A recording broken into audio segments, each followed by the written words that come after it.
First stage of the building the guitar would be a piece of wood like this right here. That would be the first stage.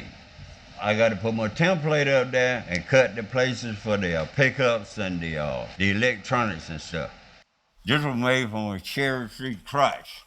I got to cut the places with the pickups and well, you can see that anyway.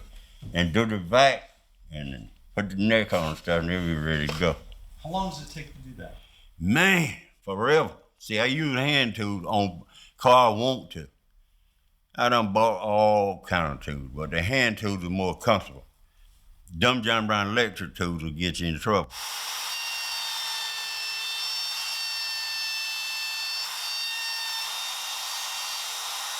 And you don't sell any of your guitars? No, money don't mean nothing to me. I like to be able to go in there and pay for my pork and beans and crackers and stuff and buy a little gas and cigars and cigarettes and stuff, but anything material mean nothing to me. When you say material things don't mean anything, what does mean something to you? What I'm seeking, my sound.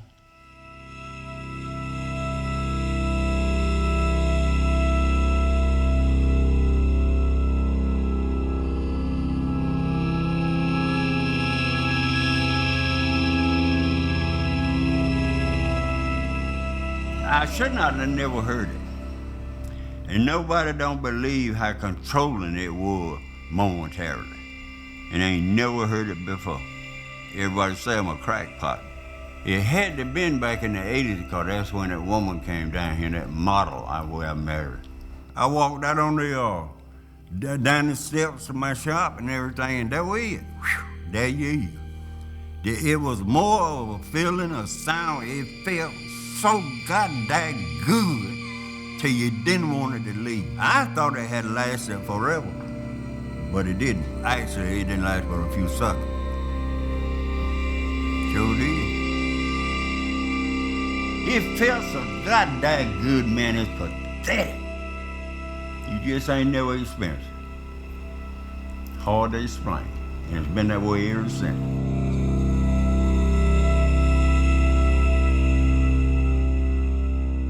You want to play some music on the guitar for us? If you look at my hand now, you see what that diabetes done to it. From there down, ain't no feeling. I'd be glad to hit to it though, if I could.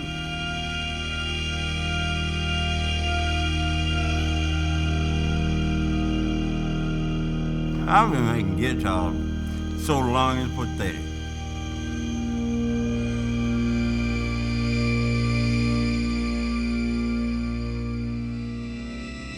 The wood communicates in a crude way.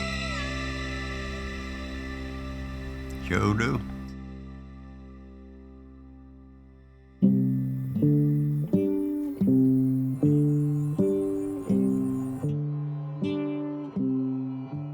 We're at Freeman Vines' old farm out here, and he'd be with us today, but he has multiple myeloma and is not well enough with his chemo treatment to join us today. And he hasn't been here since pretty much COVID. He moved into Fountain. But when I met him, this is where he was. It was a 100-year-old farmhouse. This is where Freeman made a great many guitars right here on this porch. Had a great this was his woodpile collection. You want to walk back and see if we can open that up? Boy, this has really grown up. None of this was here. I don't know what's in here now. Oh yeah. I don't know if you can make it in here. You can see the parts of the old piano that he cut up. This was his shop. So it's kind of gone to, oh, look at this.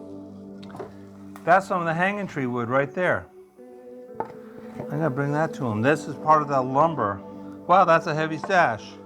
Wow, look at that. This is the wood Mr. Jefferson gave him. They said men were lynched on. Yeah, Mr. Jefferson was down there, 91 years old, sold the farm, and I saw him tearing the barn down. I knew the barn was over 100 years old. This excited me, because I could get some of this wood here and make me a guitar.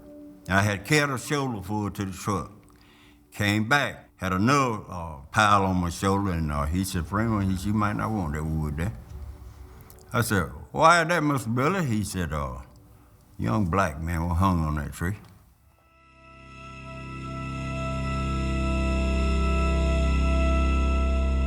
Oliver Moore was a young man, a farm worker and a shoe cobbler around this area who was lynched in 1930 by a mob of people from the community after being accused of a crime. He was suspected of having done something to a young white girl, and mob justice ruled the day. It's pretty well known just from the reporting that I think it was over 200 people participated. It was a true community-wide crime. They had hundreds of people to kill one man. They ain't had children down there picking up guns shooting that man. This is where the lynching site for Oliver Moore was. There was a dirt road, and there were so many shells on this road that the postmaster couldn't deliver the mail. He know where the road at, I don't. Don't want to know. Still some dangerous people around here now. But there was something supernatural about that wood. You get out that night and stuff, and you say to yourself, well, I believe I'll run to the house and drank me a little cone and sat on the porch. Man, it would feel just like somebody was looking. Hey, you ever experienced that? Somewhere, somebody, you think, somebody looking at you and stuff, and you don't return your head. That was the feeling. Worst feeling I ever seen. What you need to do sometimes you ain't doing nothing, a lot of gagging around. Go up there to town and get one of those hanging tree instruments and sit there and mess with it a while. You put it down, you won't want to mess with it no more.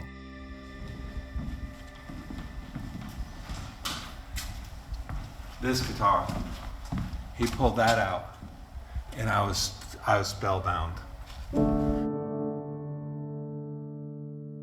Well, I was sitting on my porch, cooking corn whiskey in the backyard. Tim comes up. Then I went into his studio, and he had a little drawing of a noose and a rope hanging from a tree and a guitar, and he said, I'm making hanging tree guitars, and my mind exploded.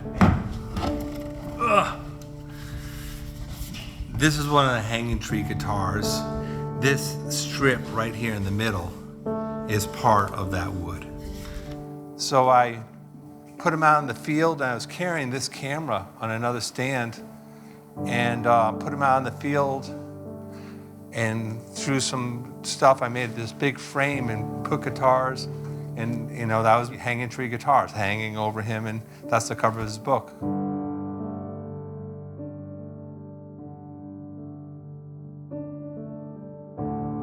And this is, I think, a picture I've been chasing of a guitar that Freeman made within the last few months. He carved it out with a hatchet, not a knife, just going like this. I didn't know it until I looked at it with photographically pictures. One eye's really clear, one eye is blind. Who knows? He's not going to explain to me what he's doing because he's an artist. I saw the work of art in it. But see, I couldn't go to people and tell, yeah, I'm an artist, man. I see that work of art called art. Said, people don't understand that. I held it back, man. Now, me and Tim could talk about it. And me and his folks where he dealt with could talk about it. I don't love to use the term outsider art. It implies that you, the person identifying the art as outside, are comfortably inside and that artist is outside. The Art Academy, the guys that make all the money, white, rich, elite artists that are approved, and they get to have their gallery shows, they get to go to MoMA, they get to go to all the great places. But if you're not part of that club, you're excluded. Especially if you're an artist of color, you're completely excluded from those venues. Even though he may in many ways be on the margins of society, he is deeply inside of a place and a time and a history. He's an artist's artist.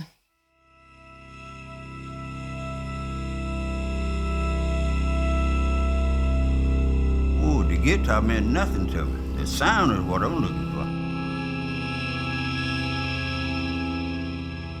So how about when he talks about that sound? Do you understand what he means when he talks about looking for that sound?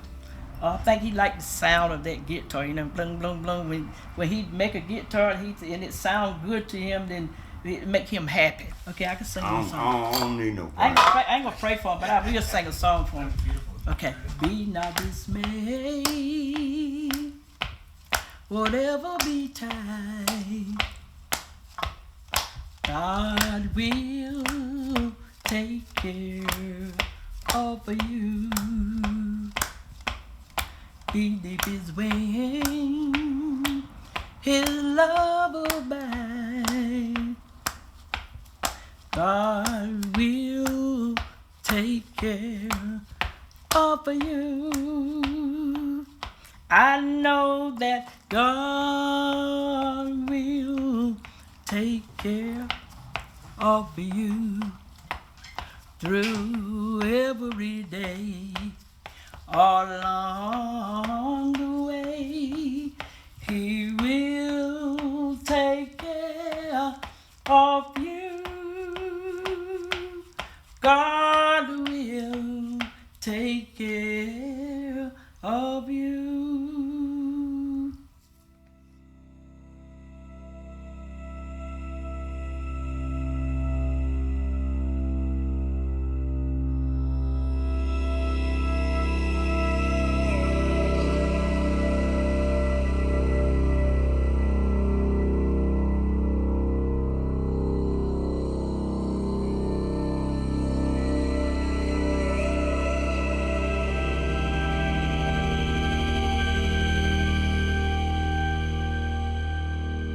See, the sound ruined me.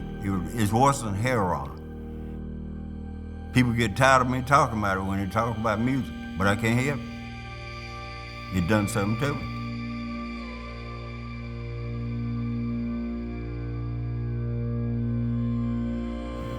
Sure did.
Carpet. You put poison in my tea. If I had jumped back, surely Paul.